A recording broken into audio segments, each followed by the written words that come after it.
You're listening to BVRN, the Black Vault Radio Network.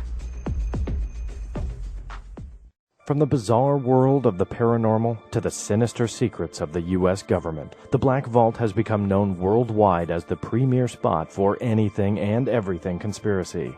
Now, join me, John Greenwald Jr., as we dive into the research together in hopes to decipher these mysteries. This is the Black Vault Radio.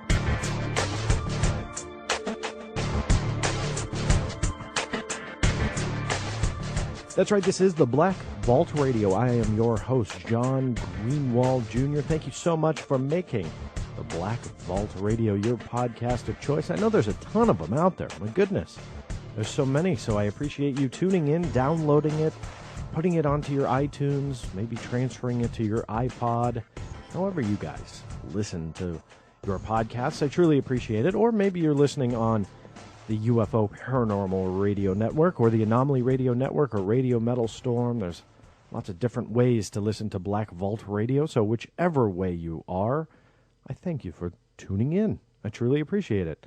And if you're not listening on the BVRN website, the Black Vault Radio Network website, I wanted to personally invite you guys over there because recently expanded blackvaultradio.com houses the BVRN network, which is a culmination now of 25 at the recording of this show. There's 25 shows syndicated now on BVRN with more than 500 hours worth of radio programs to download. And yes, transfer to your iTunes or your iPod. You can listen to me while you're at the gym, which is kind of creepy. But hey, you know, if that's what you guys do, I've received some of your letters that this is what you listen to while you're out there working out. Truly appreciate that. And lots more radio programs to download at www.blackvaultradio.com. But I wanted to talk to you a little bit about a new site that I recently launched, which I think is going to be a huge benefit to the paranormal research community. Now, if radio is or isn't your thing, well, you're listening to it, so it probably is. Some of us prefer visuals, like television, online videos, stream a UFO sighting, or look at a ghost video, or whatever paranormal type topics you like to look for in streaming media.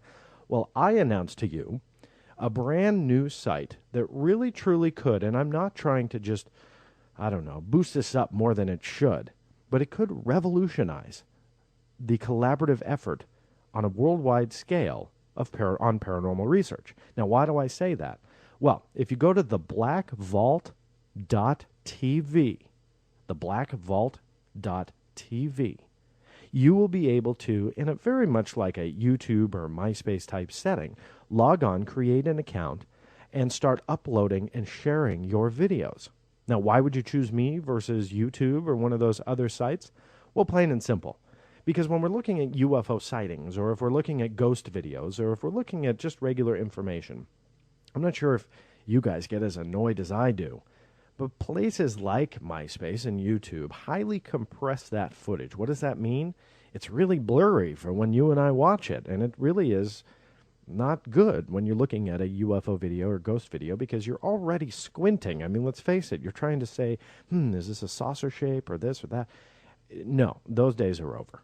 The blackvault.tv allows anybody to go online, register for free, and upload for free, or watch. There's lots of videos that you can download right now. But the idea is to get it much bigger.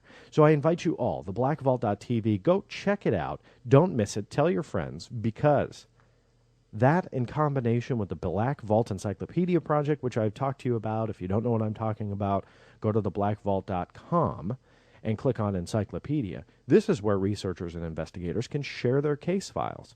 Right now, what this actually allows everyone to do is upload their material, put their case files online, and have a 100% free resource or resources to share their information with the world. And I invite you all to check it out and see how you can utilize that resource for yourself. And I invite you all to do so. Dr. Jesse Marcel Jr., author of the ROSWELL Legacy, definitely a UFO legend, is joining me right here on the Black Vault Radio. Don't go anywhere. You don't want to miss it.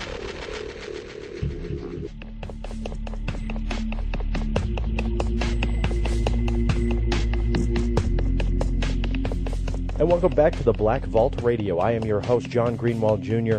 My guest, Dr. Jesse Marcel Jr., is, I'll tell you, an absolute honor for me to have him on the program. Dr. Marcel, thank you so much for joining me. Well, thanks, John. It's my pleasure. And I do appreciate you taking the time. I know you're a busy man. You came out with the ROSWELL Legacy, your new book. The subtitle here, The Untold Story of the First Military Officer at the 1947 Crash Site. And I tell you, I mean, your name is obviously infamous in this field. But I'm so happy to have you on because this is really the first time that here on my program, I'm not hearing from a researcher or an investigator about a case. I'm hearing from somebody who was actually there. And you heard firsthand the stories with your father, but also on top of that, we've heard so many stories about you being around the wreckage or even holding it. I don't know what's true or not. I just got your book, and so I'm very much looking forward to reading it, but I wanted to bring you on because I wanted to hear from you. So again, thanks for joining me. Let me pass it your direction. For those of you who don't exactly know the details of the Roswell incident, how do you fit in? I'm sorry? How do you fit into that? To that the story? Roswell incident? Yes.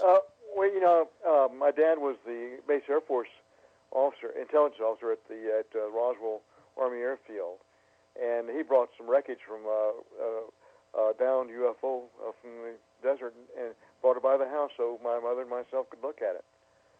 And so the stories are true. You did see this firsthand. You got to touch it?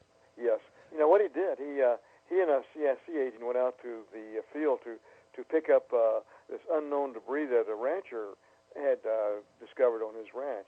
And he realized that this was something very unusual, that was not anything that he thought we built. Mm-hmm. So on his way back to the airbase that night, after he recovered this, he swung by the house so my mother and myself could look at it because he realized it was a very unique experience. And how old were you at the time? I was 11 years old at the time. 11 years old. So were you under the impression that this was an alien craft? Did your dad know? Is that how he... he was very excited. When he came by the house, it was about 1 o'clock in the morning, and I'd been playing all day with my friends. And he was very excited. And I think what he did, he brought the wreckage in from the car and spread it out on the kitchen floor. And so when he got my mother and myself up, he said, I think he used words like, "This is parts of a flying saucer." I wasn't quite sure what a flying saucer was at that time, but I realized it was something very unique. And he says, "I want you to look at this because this is something you'll probably never see again." And that's where it got started. Wow. Now, what did you think at 11 years old when you were seeing this? Well, my first thought was, why is he getting me up in the middle of the night to look at a bunch of junk on the kitchen floor? But then after I started looking at this, I thought, what is this? This is something very unusual. And the first thing he wanted us to do was look for any electronic components like vacuum tubes, resistors, condensers, things like that. But he knew there wasn't anything like that. But he wanted me to satisfy myself that there wasn't. And there wasn't. It was just a lot of foil-like material and some beams and some black plastic debris. Something, at first blush looked okay, but when you looked at it on closer inspection, you realize this is kind of unusual material here. Mm-hmm, mm-hmm. Now, there's a lot of stories that have kind of circulated throughout the years, and so many questions pop into my mind because you see the story represented in movies or television, and of course Hollywood just has their way of distorting just about every detail there is to make it more fascinating. Let me start with one of the biggest questions I have, and that is, did you see any type of symbols or anything on this wreckage?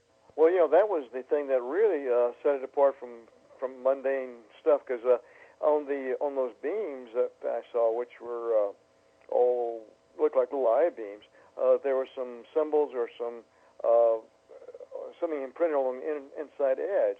And I thought at first this was like Egyptian hieroglyphics, except it wasn't that. It was more like geometric symbols, just kind of imprinted along the edge, and they had a very unusual color. They're kind of purple, violet hue, semi-reflective in light, and they're written along the inside edge of this beam.